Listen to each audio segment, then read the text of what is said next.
Hi, it's me, Vamp, and today I am doing a review on, well, not really a review, more of my build.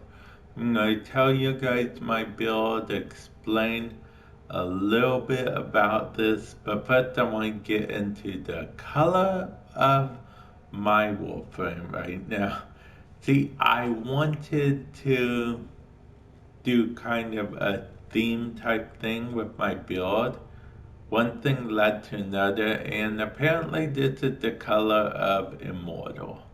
So, yeah, what I mean by that is, well, by the title, you may have guessed, the name of this build is Mumm-Ra. You know, Mumm-Ra, the ever living. If if you were a big Thundercats fan, you would get that right away. If you've never heard of Thundercats, go look up Thundercats. Then after this video,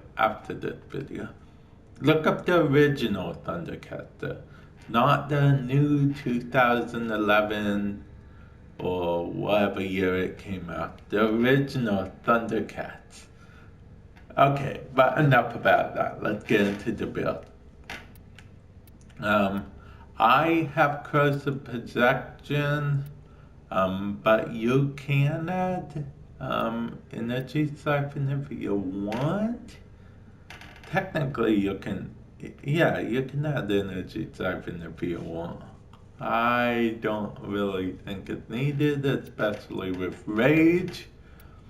Inaros is all health, so that's up to you. Now, I have coaction drift here, but if you really wanted to, you could substitute it for anything. There's extra room in this build for just about any thing you want here to put here in the Exodus slot. It originally came with a dash, so that was pretty handy. Now this is formatted 4 times, but if you only keep it like this, you could get away with 3. I think I had to format with 4 for a certain ability, for my other build, basically. Okay, but let's get into it. Intensify to increase power strength. Blind Rage to increase power strength.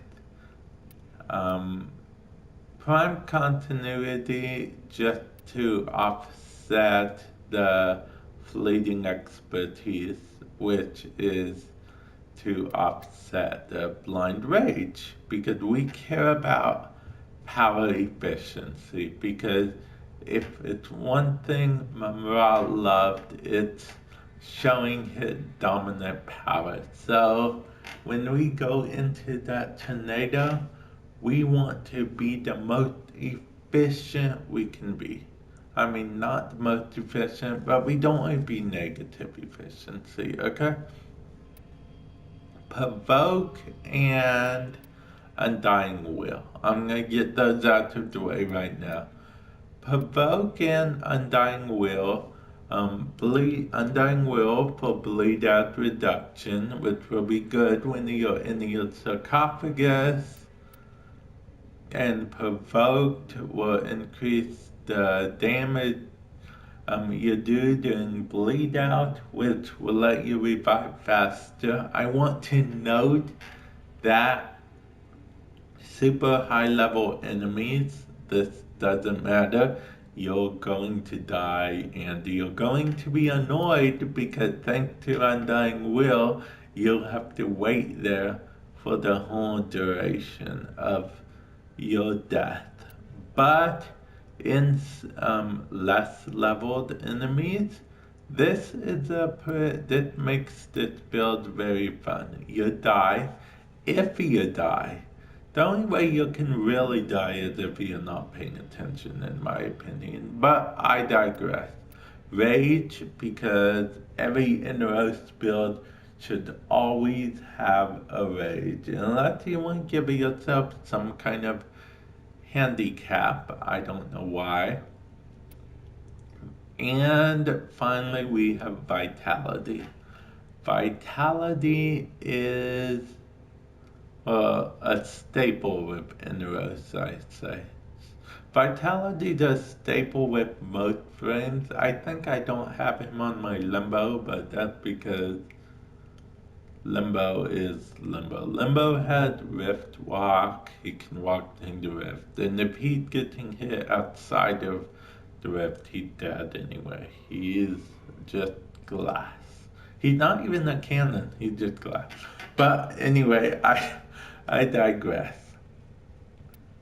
So that puts power duration at 95%, which isn't bad. It's not 100, but you know, it could be worse. Efficiency is at 110. Range is at 100, and power strength is at 220. Mumm-Ra was always very strong, so we gotta make everything very strong. And now let's see how that affects all the stuff. Desiccation. Let's see. Normally there's this normal thing.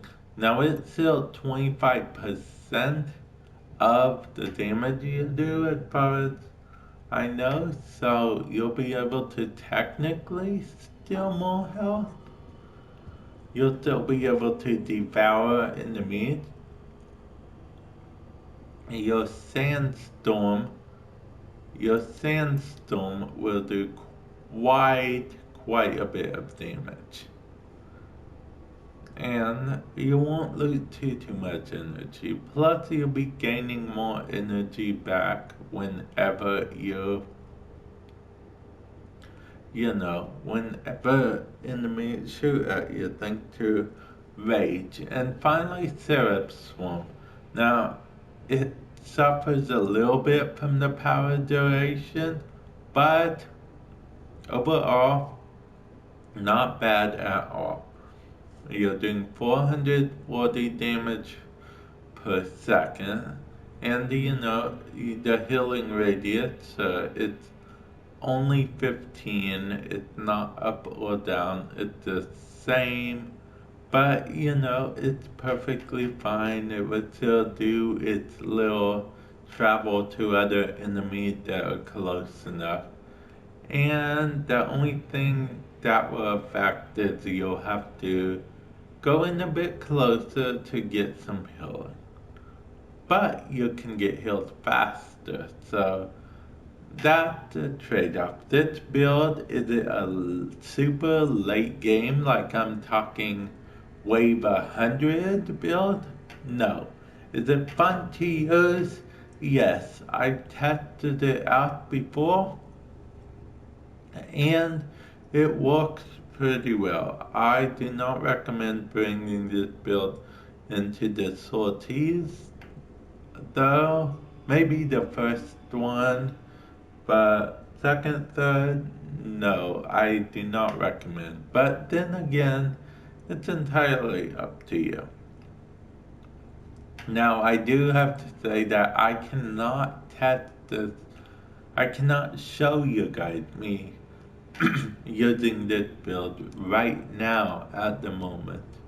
And that is because of the fact that, well, I haven't thought of what to use as demonstration to show you guys the power of this build, because it's a build that focuses on bringing Inaros back to life.